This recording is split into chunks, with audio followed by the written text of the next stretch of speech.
श्रीगणेशाय नमः। श्रीसरस्वत्यै नमः। श्रीपादवल्लभनरसिंहसरस्वती श्रीगुरुदत्तात्रेयाय नमः। श्रीगणपतिसच्चिदानन्दसद्गुरुभ्यो नमः।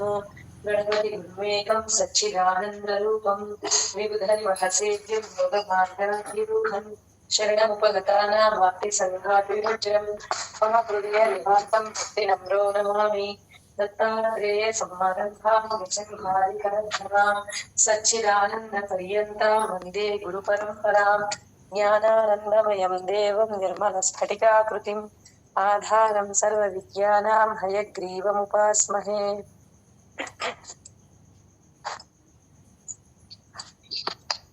मुक्तेश्वरी जय गुरुदत्त।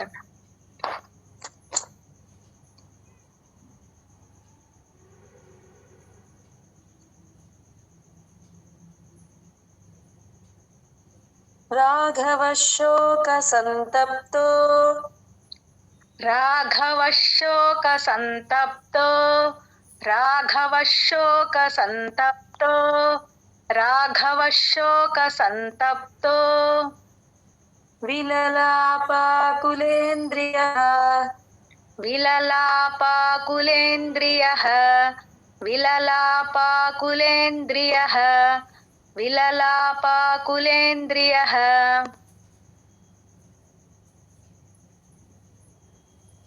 ततस्तेनैव शोकेन ततस्तेनैव शोकेन ततस्तेनैव शोकेन ततस्तेनैव शोकेन गृध्रं दग्ध्वा जटायुषम् गृध्रं दग्ध्वा जटायुषम् गृध्रं दग्ध्वा जटायुषम् गृध्रं दग्ध्वा जटायुषम्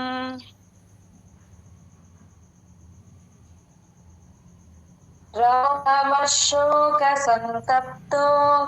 विललापाकुलेन्द्रियः राघवः शोकसन्तप्तो विललापाकुलेन्द्रियः राघवः शोकसन्तप्तो विललापाकुलेन्द्रियः राघवः शोकसन्तप्तो विललापाकुलेन्द्रियः ततस्तेनैव शोकेन गृध्रं दग्ध्वा जटायुषम् ततस्तेनैव शोकेन गृध्रं दग्ध्वा जटायुषम् ततस्तेनैव शोकेन गृध्रं दग्ध्वा जटायुषम् ततस्तेनैव शोकेन गृध्रं दग्ध्वा जटायुषम् राघवः शोकसन्तप्तो विललापाकुलेन्द्रियः ततस्तेनैव शोकेन गृध्रं दग्ध्वा जटायुषम् राघवः शोकसन्तप्तो विललापाकुलेन्द्रियः ततस्तेनैव शोकेन गृध्रं दग्ध्वा जटायुषम् राघवः शोकसन्तप्तो विललापाकुलेन्द्रियः ततस्तेनैव शोकेन गृध्रं दग्ध्वा जटायुषम् राघवः शोकसन्तप्तो विललापाकुलेन्द्रियः ततस्तेनैव शोकेन गृध्रं दग्ध्वा जटायुषम् राघवः शोकसन्तप्तो विललापाकुलेन्द्रियः ततस्तेनैव शोकेन गृध्रं दग्ध्वा जटायुषम् राघवः शोकसन्तप्तो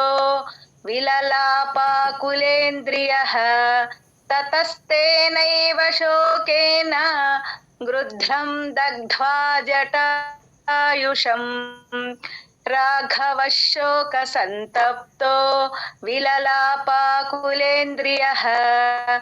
ततस्तेनैव शोकेन गृध्रं दग्ध्वा जटायुषम् राघवः शोकसन्तप्तो विललापाकुलेन्द्रियः ततस्तेनैव शोकेन गृध्रं दग्ध्वा जटायुषम् राघवः शोकसन्तप्तो विललापाकुलेन्द्रियः ततस्तेनैव शोकेन गृध्रं दग्ध्वा जटायुषम्। जय गुरु। मार्गमाणो वने सीताम् मार्गमाणो वने सीताम् मार्गमाणो वने सीताम् मार्गमाणो वने सीताम् राक्षसं सन्ददर्शः राक्षसं सन्ददर्शः राक्षसं सन्ददर्शः राक्षसं सन्ददर्शः कबन्धं नाम रूपेण कबन्धं नाम रूपेण कबन्धं नाम रूपेण कबन्धं नाम रूपेण विकृतं घोरदर्शनम् विकृतं घोरदर्शनम् विकृतं घोरदर्शनम् विकृतं घोरदर्शनम् मार्गमाणो वने सीताम् राक्षसं सन्ददर्शः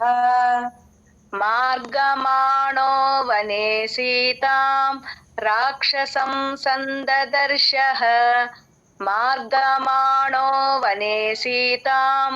राक्षसं सन्ददर्शः मार्गमाणो वने सीतां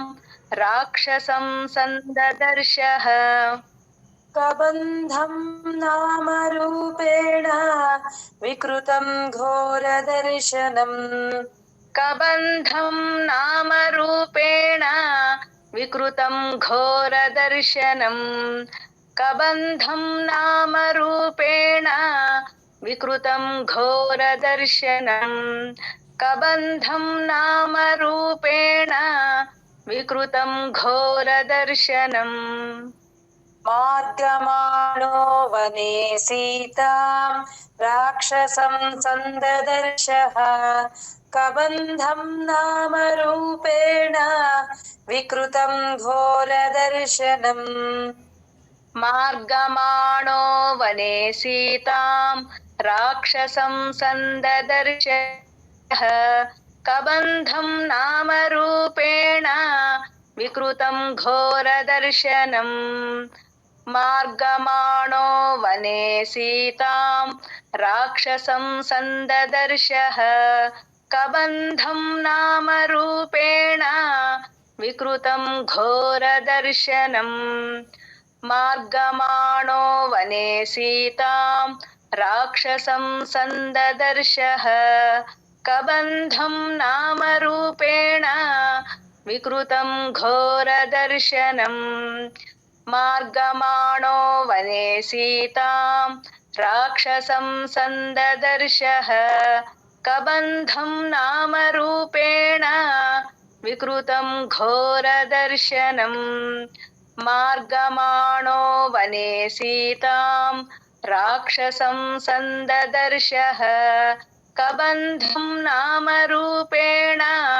विकृतं घोरदर्शनम् मार्गमाणो वने सीतां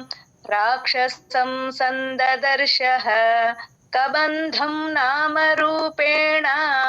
विकृतं घोरदर्शनम् मार्गमाणो वने सीतां राक्षसं सन्ददर्शः कबन्धं नाम रूपेण विकृतं घोरदर्शनम्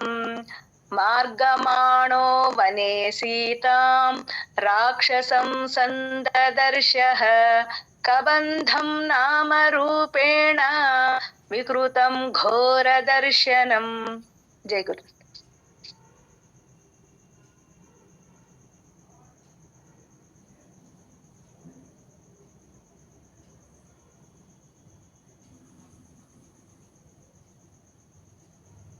तं निहत्य महाबाहुः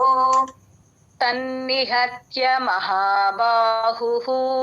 तन्निहत्य महाबाहुः तन्निहत्य महाबाहुः ददाह स्वर्गतश्च सः ददाह स्वर्गतश्च सः ददाह स्वर्गतश्च सः ददाह स्वर्गतश्च सः स चास्य कथयामास स चास्य कथयामास स चास्य कथयामास स चास्य कथयामास शबरीं धर्मचारिणीं शबरीं धर्मचारिणीं शबरीं धर्मचारिणीं शबरीं धर्मचारिणीं तं निहत्य महाबाहुः ददाह स्वर्गतश्च सः तन्निहत्य महाबाहुः ददाह स्वर्गतश्च सः तन्निहत्य महाबाहुः ददाह स्वर्गतश्च सः तन्निहत्य महाबाहुः ददाह स्वर्गतश्च सः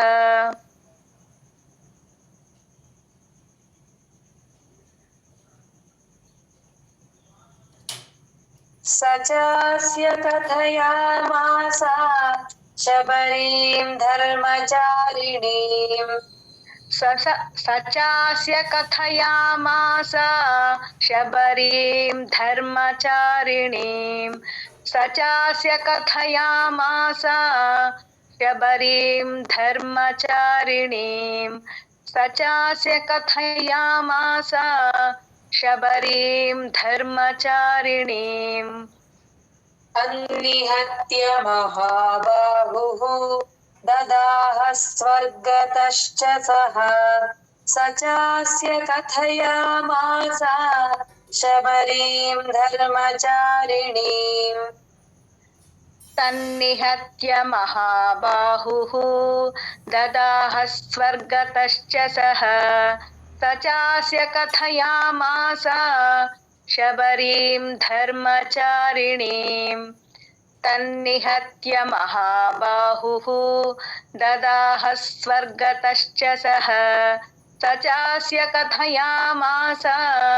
शबरीं धर्मचारिणीं तन्निहत्य महाबाहुः ददाह स्वर्गतश्च सः स चास्य कथयामास शबरीं धर्मचारिणीं तन्निहत्य महाबाहुः ददाह स्वर्गतश्च सः स चास्य कथयामास शबरीं धर्मचारिणीं तन्निहत्य महाबाहुः ददाह स्वर्गतश्च सः स चास्य कथयामास स चास्य कथयामास शबरीं धर्मचारिणीं तन्निहत्य महाबाहुः ददाह स्वर्गतश्च सः स चास्य कथयामास शबरीं धर्मचारिणीं तन्निहत्य महाबाहुः ददाह स्वर्गतश्च सः स चास्य कथयामास शबरीं धर्मचारिणीं तन्निहत्य महाबाहुः ददाह स्वर्गतश्च सः स चास्य कथयामास शबरीं धर्मचारिणीं तन्निहत्य महाबाहुः ददाह स्वर्गतश्च सः स चास्य कथयामास शबरीं धर्मचारिणीं तन्निहत्य महाबाहुः ददाह स्वर्गतश्च सः स चास्य कथयामास शबरीं धर्मचारिणीं तन्निहत्य महाबाहुः ददाह स्वर्गतश्च सः स चास्य कथयामास शबरीं धर्मचारिणीं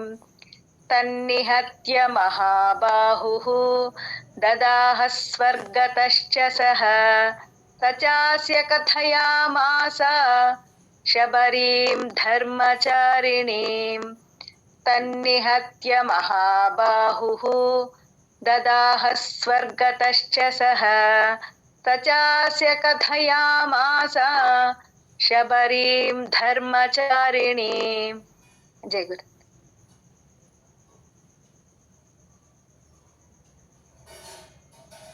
श्रमणीं धर्मनिपुणां श्रमणीं धर्मनिपुणां श्रमणीं धर्मनिपुणां श्रमणीं धर्मनिपुणाम् अभिगच्छेति राघवम् अभिगच्छेति राघवम् अभिगच्छेति राघवम् अभिगच्छेति राघवम् सोऽभ्यगच्छन् महातेजाः सोऽभ्यगच्छन् महातेजाः सोऽभ्यगच्छन् महातेजाः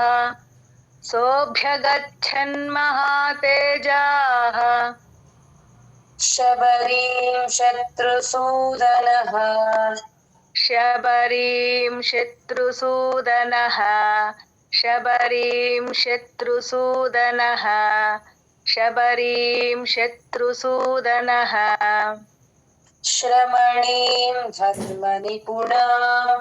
अभिगच्छेति राघवम्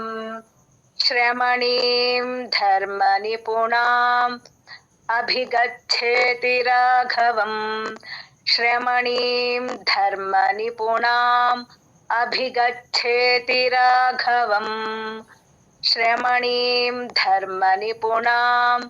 अभिगच्छेति राघवम् सोऽभ्यगच्छन् महातेजाः शबरीं शत्रुसूदनः सोऽभ्यगच्छन् महातेजाः शबरीं शत्रुसूदनः सोऽभ्यगच्छन् महातेजाः शबरीं शत्रुसूदनः सोऽभ्यगच्छन् महातेजाः शबरीं शत्रुसूदनः श्रमणीं धर्मनिपुणाम् अभिगच्छेति राघवम् सोऽभ्यगच्छन् महातेजाः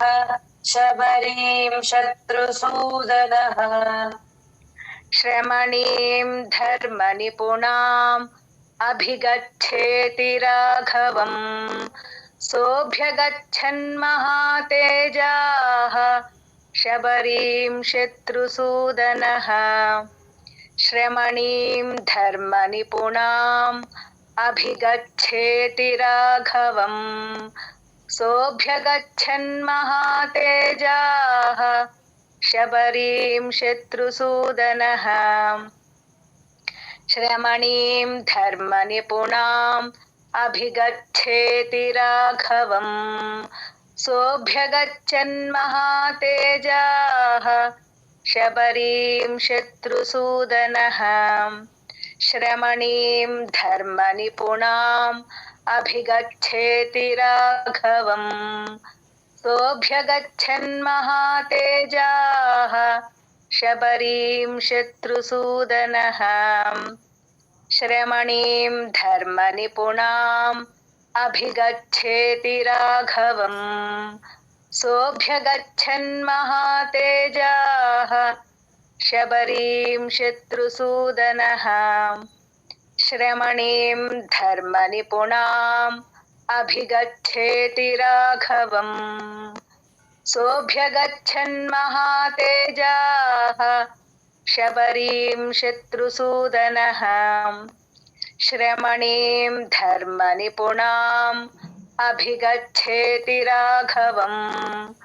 सोऽभ्यगच्छन्महातेजाः शबरीं शत्रुसूदनः श्रमणीं धर्मनिपुणाम् अभिगच्छेति राघवम् सोऽभ्यगच्छन्महातेजाः शबरीं शत्रुसूदनः. जय गुरुदत्त.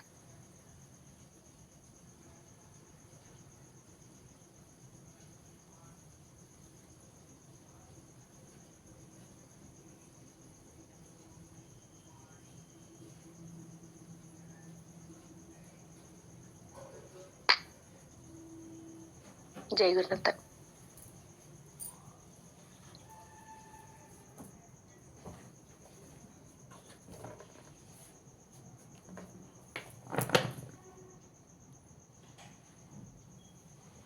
शबर्या पूजितः सम्यक्